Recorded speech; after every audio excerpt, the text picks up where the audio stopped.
2012 চনৰ 17 নৱেম্বৰৰ কথা। মেক্সিকোৰ চিয়াপাছ উপকূলৰ আন যিকোনো ৰাতিপুৱাৰ নিচিনাই আছিল সিদিনাৰ পুৱাৰ সময়। জোছ আলভেৰেঙা এজন অভিজ্ঞ মাছমৰীয়া। তাৰ সৰু ওপৰৰ পৰা মুকলি ফাইবাৰ গ্লাছৰ নাওখন মাছলৈ যাবৰ বাবে প্ৰস্তুত কৰি লৈছিল। মাত্ৰ 7 মিটাৰ দীঘল নাওখনৰ নাছিল কোনো কেবিন বা আশ্ৰয়স্থলী। এই ভ্ৰমণৰ বাবে এজিকিল কৰ্ডোভা নামৰ 22 বছৰীয়া ল'ৰা এজনক হেল্পাৰ হিচাপে নিয়োগ কৰিলে। এজিকিল আছিল শান্ত ল'ৰা, কিন্তু সিদিনা বৰ নাৰ্ভাছ হৈ আছিল। আলভেৰেঙাই অনুভৱ নকৰা কিবা এটা ঋণাত্মক অনুভৱ কৰি আছিল এজিকিল। কিন্তু এজিকিল একো নক'লে। তেওঁলোকৰ কামটো আছিল সহজ, মাছ ধৰা আৰু 48 ঘণ্টাৰ ভিতৰত উভতি আহি মাছ বিক্ৰী কৰা। কিন্তু সাগৰে ইতিমধ্যে নিজৰ সিদ্ধান্ত লৈ লৈছিল। যেতিয়া তেওঁলোকে সাগৰৰ দ পানীৰ ওপৰ গৈ পালে, হঠাৎ দিগন্তৰ পৰা কলা ডাবৰৰ এখন ৱাল যেন উঠি আহিল আৰু চাৰিওফালে অন্ধকাৰ কৰি পেলালে। আলভেৰেঙাৰ ভাষাত যেন এই ধুমুহা কেৱল তেওঁলোকৰ অপেক্ষা কৰি আছিল। নাওখনে পানীৰ ওখ পাহাৰ বগাই গৈ থাকিল, কিন্তু কেৱল অন্ধকাৰৰ পিনেহে। তেওঁলোকে একো বুজি পাবলৈ বা কৰিবলৈ সময় নাপালে। তেওঁলোকৰ ৰেডিঅ' ছিগনেল মৃত হ'ল। নাওখনৰ ইঞ্জিনত পানী সোমাই বিকল কৰিলে। লাহে লাহে ধুমুহা অদৃশ্য হৈ গ'ল। সাগৰ যেন সমতল মৰুভূমি হৈ পৰিল। চাৰিওফালে কেৱল শান্ত পানী আৰু পানী। জোছ আৰু এজিকিল এতিয়া ভাহি উঠি গৈ থাকিল অজ্ঞাত ঠাইলৈ। তেওঁলোকৰ লগত বিস্কুট, মাছ আৰু পানী ধৰণৰ যি অলপ খাদ্য আছিল, প্ৰথম কিছুদিনৰ ভিতৰতে সকলোবোৰ শেষ হৈ গ'ল। ভোকে তেওঁলোকৰ বুকুৰ হাড়কেইডাল চেপি ধৰিবলৈ আৰম্ভ কৰিলে। পিয়াসত ওঠ দুটা ফাটি যাব ল'লে। তেওঁলোকে তেতিয়া নিজৰ ইনষ্টিংক্ট ব্যৱহাৰ কৰি জীয়াই থাকিব শিকিব ল'লে। খালী হাতেৰে মাছ ধৰি কেঁচাই খোৱা আৰম্ভ কৰিল। যেতিয়া বৰষুণ হয়, তাৰে পানী খাই পিয়াস নিবাৰণ আৰম্ভ কৰিলে।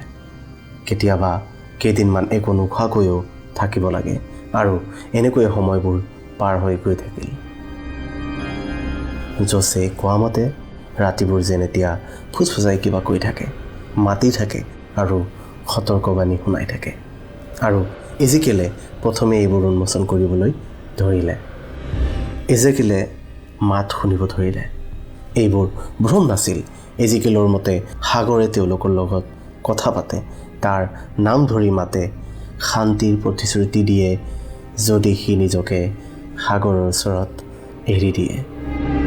জোছে তাৰ কথা শুনি তাক সান্তনা দিবলৈ চেষ্টা কৰে, তাক জীয়াই ৰাখিবলৈ চেষ্টা কৰে। এজিকিলে খোৱা এৰিলে, আনকি পানী খাবলৈও এৰি দিলে আৰু জীয়াই থকাৰ যুঁজ এৰি দিবলৈ ধৰিলে। 4 মাহত তাৰ শৰীৰক তাৰ আত্মাই এৰি দিলে। মৃত্যুৰ সময়ত এজিকিলে জোছক ক'লে, মোৰ পৰিয়ালক মোক পাহৰিবলৈ নিদিব। এজিকিলৰ মৃত্যুৰ পিছত জোছ অকলশৰীয়া হৈ পৰিল। তাৰ পিছত যি ঘটিলে, ঘটনাটো আৰু ৰহস্যময় কৰি তুলিলে। জোছ আচৰিত হৈ পৰিল। এজিকিলৰ মৃত্যুৰ পিছত সাগৰখন একেবাৰে শান্ত হৈ পৰিল, যেন নিজে বিচৰা বস্তু পাই সাগৰ শান্ত হৈ উঠিছে।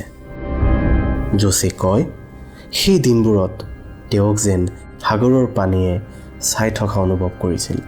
তেওঁ আকাশৰ লগত কথা পাতি নিজে নিজৰ বাবে গান গাই অদৃশ্য সংগী এজনৰ লগত তৰ্ক কৰি দিনবোৰ পাৰ কৰিব ধৰিলে। সাগৰীয়া ধুমুহা পাৰ হৈ গ'ল, কিন্তু নিসংগতা হৈ পৰিল তাৰ বাবে দ্বিতীয় ধুমুহা। বাহিৰৰ পৰা শান্ত, কিন্তু ভিতৰৰ পৰা উগ্ৰ। ইমানৰ পিছতো তেওঁ নিজকে সাহস দি কৈ থাকে, আজি মই নমৰোঁ, মই জীয়াই থাকিব লাগিব। তেওঁৰ লগত মৃত্যুৰ যুঁজ এটা অনবৰত চলি আছিল। সময়বোৰ বিলীন হ'ল। জোছৰ লগত কেলেণ্ডাৰ নাছিল, নাছিল কোনো ঘড়ী। প্ৰতিটো সূৰ্যোদয় আৰু সূৰ্যাস্ত একে যেন অনুভৱ হৈ আছিল। তেওঁ ভাহি উঠি গৈ আছিল, কেতিয়াও দেখা নোপোৱা দ্বীপবোৰৰ কাষেৰে, কেতিয়াবা ডাঙৰ মালবাহী জাহাজৰ কাষেৰে কোনো নেদেখাকৈ। ধুমুহাবোৰ ভূতৰ দৰে হঠাৎ আহে, হিংস্ৰ হৈ আকৌ একো নজনোৱাকৈ শান্তভাৱে গুচি যায়। তেওঁ খালী হাতেৰে সাগৰীয় চৰাই ধৰি কেঁচাই খায়। যেতিয়া বৰষুণ নহয় তেতিয়া কাছৰ তেজ খায়। এনেকৈয়ে মাহৰ পিছত মাহ যাবলৈ ধৰিল। চুলি পাগলৰ দৰে দীঘল হ'ল আৰু জ্বৰ ধৰিলে। দাড়ি দীঘল হ'ল, মাত ফাটি গ'ল। শুনিলে এনেকুৱা লাগে যেন মানুহৰ মাত নহয়। তেওঁৰ ইমান দিনে জীয়াই থকা এটা সাঁথৰ হৈ পৰিল। তেওঁক কিবা এটাই বচাই ৰাখিছিল। হ'ব পাৰে তেওঁৰ ইনষ্টিংক্ট, হ'ব পাৰে ভাগ্য, অথবা আন কিবা যিটো আমি নাজানো। 2014 চনৰ 30 জানুৱাৰীৰ দিনা, অৰ্থাৎ অন্তৰ্ধান হোৱাৰ 438 দিন পিছত তেওঁৰ ওপৰত উৰি থকা চৰাইৰ জাক দেখা পালে দিগন্তত এটা ৰেখা। ডাবৰ বা ঢৌৰ ৰেখা নহয়, ভূমিয়ে অংকন কৰা ৰেখা। দূৰত সিঁচৰতি হৈ আছে মাৰ্শ্বেল দ্বীপপুঞ্জ। তেওঁৰ নাওখন ভাহি গৈ সেই দ্বীপৰ ভূমিত গৈ লাগি ধৰিল। জোছ কোনোমতে চুচৰি বাগৰি পাৰত উঠিল। ৰদে পুৰি কলা হৈ পৰা ভোক আৰু পিয়াসত কেৱল কংকাল যেন বাকী থকা মানুহজনৰ উশাহ চলি আছিল। ওচৰৰ জুপুৰিত থকা বৃদ্ধা মহিলা এগৰাকীয়ে খিৰিকীৰ বাহিৰত এটা ক্ষীণ মাত শুনা পালে। তাই যেতিয়া জোছক দেখিলে ভূত বুলি ভাবি ভয়ত পিছুৱাই গ'ল। হয়, সকলো ফালৰ পৰা তেওঁক দেখাত অদ্ভুত দেখা গৈ আছিল। আৰু শেষত তেওঁ উদ্ধাৰ হ'ল। যিয়ে নহওক, উদ্ধাৰ হোৱাৰ পিছত চিকিৎসকে পৰীক্ষা নিৰীক্ষা কৰিলে। সাংবাদিকসকলেও আচৰিত হৈ সন্দেহ কৰি আছিল তেওঁৰ ঘটনা। বিজ্ঞানীসকলেও বহু অনুসন্ধান কৰিলে, এইটো ভাবি যে তেওঁৰ যি যাত্ৰা, এনেকুৱা যাত্ৰা অসম্ভৱ আছিল।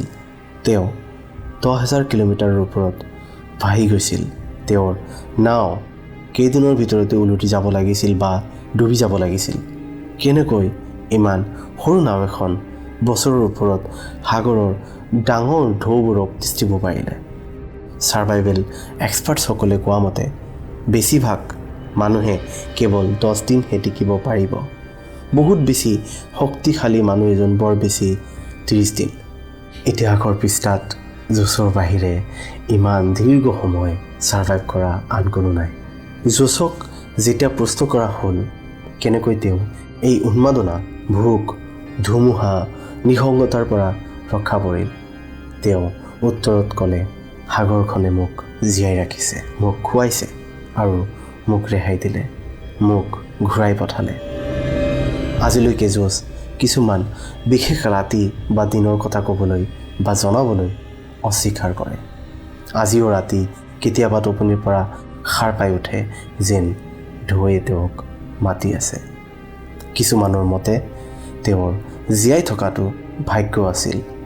কোনোৱে দাবী কৰে যে সেয়া আছিল তেওঁৰ সহনশীলতা। আন কিছুমানে ভাবে যে তেওঁ কেৱল উন্মাদ হৈ আছিল। কিন্তু যিসকলে সাগৰৰ কথা শুনে, বুজি পায় ইয়াৰ ছন্দ, ইয়াৰ ভোক, ইয়াৰ গোপনীয়তা, তেওঁলোকে জানে যে সাগৰে কেতিয়াবা কাঢ়ি লয়, কেতিয়াবা কিছু নজনা নুবুজা কাৰণত কাৰোবাক ঘূৰাই দিয়ে। কিন্তু আচল প্ৰশ্নটো হৈছে, সাগৰে ঘূৰাই দিয়া মানুহজন সঁচাকৈয়ে একে থাকেনে?